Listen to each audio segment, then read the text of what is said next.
Buenos Aires is huge and offers a lot of diversity. So in this video, I'm going to take you through a few amazing neighborhoods, starting with Palermo Soho. This part of Buenos Aires is reminding me of some of the more rural areas I visited last time I was here. It's really quiet, lovely scenery, lots of trees.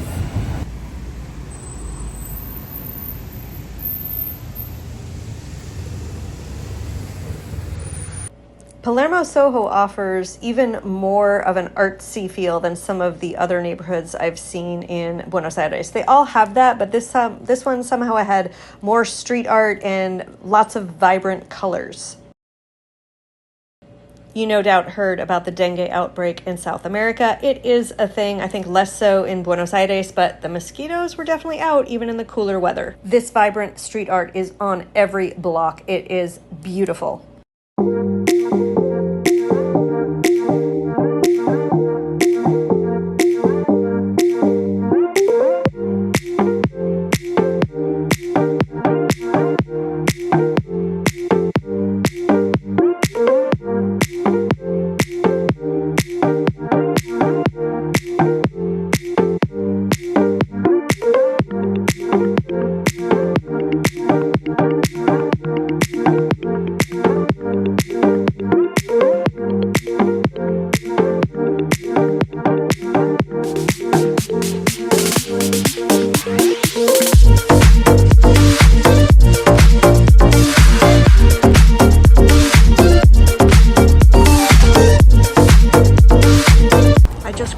Avenue Cordoba, and can you see how the neighborhood has changed once again?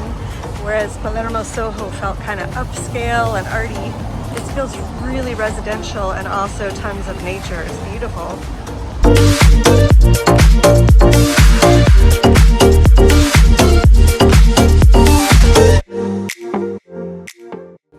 We are now in the colorful neighborhood of La Boca, an iconic district within Buenos Aires, which you have to visit when you go. I strongly recommend a tour because they'll teach you about the very interesting immigrant past of Buenos Aires that made Buenos Aires and Argentina what it is today. And it's just a stunning area.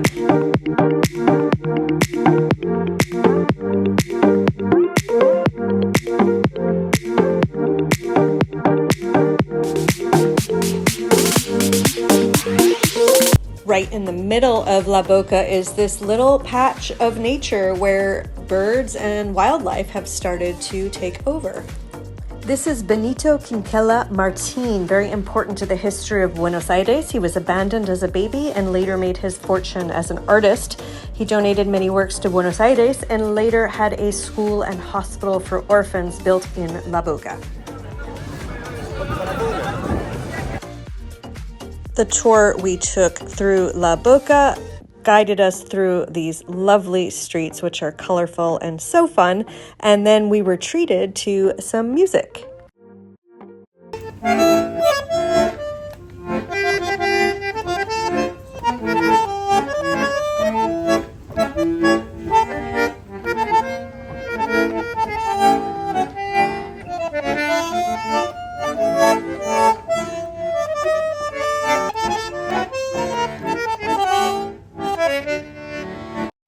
We then walked through the heart of La Boca on our way to see some very poignant street art.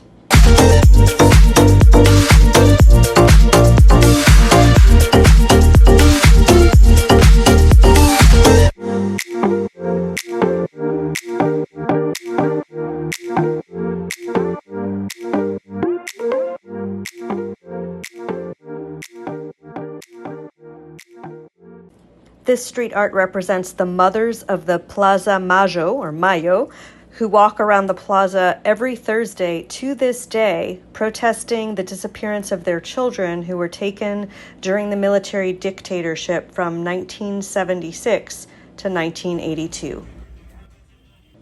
Our final stop in La Boca draws a huge crowd. La Bombonera, home of La Boca Juniors, draws a huge crowd, and you can watch a live baseball match while you're in Buenos Aires. I did not, but we did go enjoy some wonderful steak and asado while we were nearby.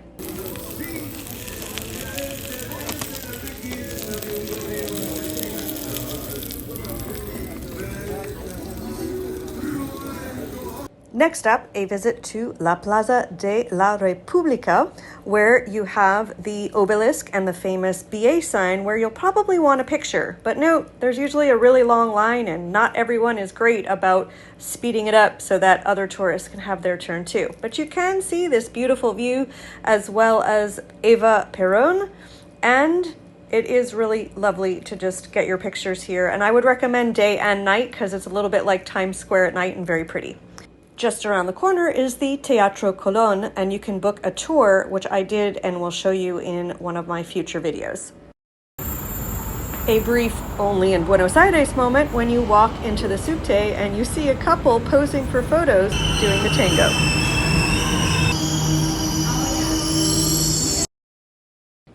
This is in Recoleta, in one of the neighborhoods I stayed in, and what I loved in Buenos Aires is finding these little neighborhoods off the main streets that were just so charismatic and full of what seemed like locals, fewer tourists. I loved walking around here. In my videos about Buenos Aires, you may notice that I'm not doing a lot of handheld talking to the screen because actually I noticed there are not a lot of seeming YouTubers around. And using your cell phone feels, well, like it makes me stand out. So I'm here on a small street doing it where there's not lots of people around, where I don't necessarily look like a tourist, although I'm sure I do. But in general, I will not be doing a lot of this kind of recording on Buenos Aires.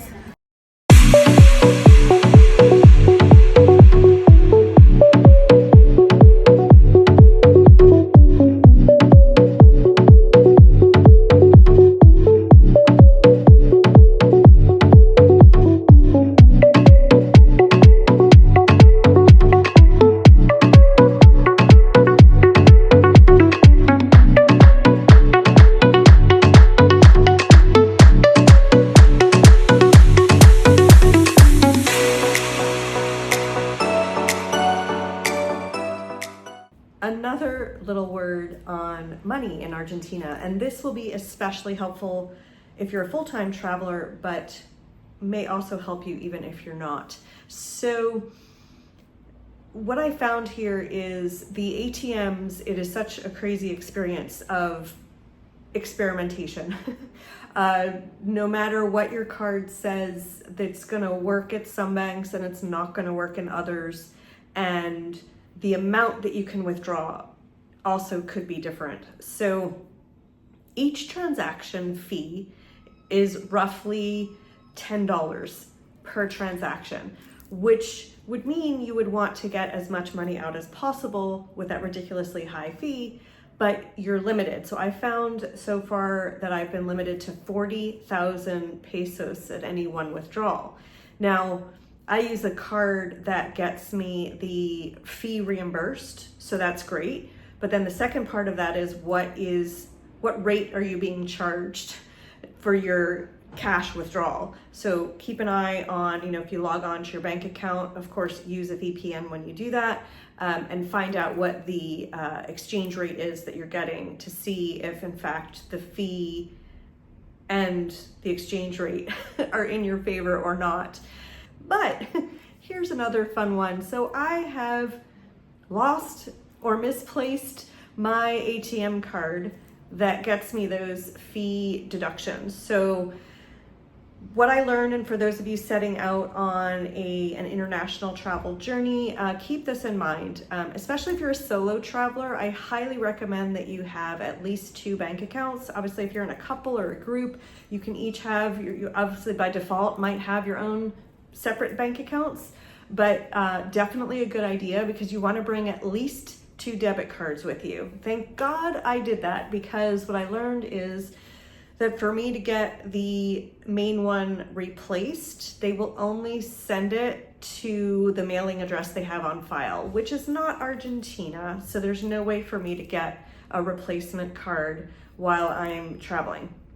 So thankfully I have that other card, which has a, unfortunately, it doesn't reimburse those ATM fees, and they have their own fees. So now I'm going to be paying the $10 plus 3% or whatever the US bank charges, which means now when we think about how we're spending money and sticking to a budget, that it's probably going to be much more advantageous for me to try and charge everything. So I had been using cash because in Argentina, a lot of vendors want efectivo or plata because they don't then get charged the credit card fees, and they'll often pass the credit card fee onto you. But at this point, even like a 3% credit card fee addition would be less than I'd be paying to take money and cash out of the bank.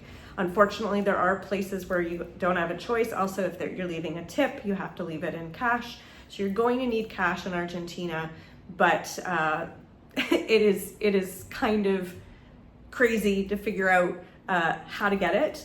And then if you do lose your ATM card, like I mentioned, just make sure that you have backup, because even if you have credit cards with you, there will be situations where you have got to use the cash. And also you could bring American dollars with you or euros, depending where you're coming from, and you can change those into pesos. But again, that's a whole exercise in itself, finding the right rates. And I think they have like blue dollars now, so you need to find the right place to exchange your money too. So very complex situation in Argentina with cash, especially if you lose your main ATM card. Next up, I visited the Eva Peron Museum, and actually I found it really interesting as someone that wasn't too familiar with her story, learning about it. And by the way, you're not allowed to take any pictures of the clothing. They show her clothing in the museum, which is quite beautiful. And learning, if I think about politics these days, actually it was quite interesting to see how she galvanized the working class and kind of learn more background on, you know, her popularity and her history.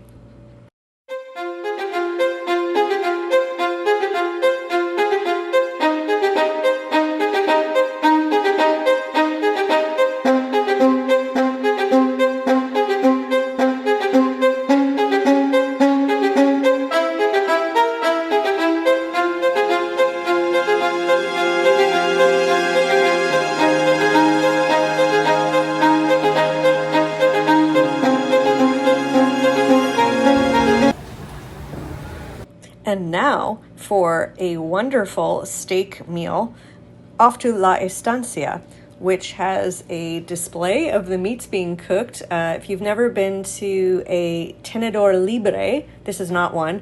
They have the steaks out like that, and you walk up to that where the meats are being grilled and you ask for whatever you want.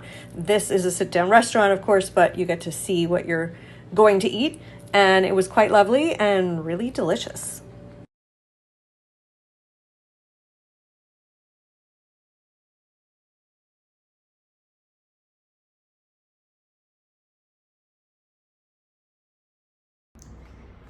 When in Argentina, if you feel like having an inexpensive dinner and not cooking for yourself, empanadas are the way to go.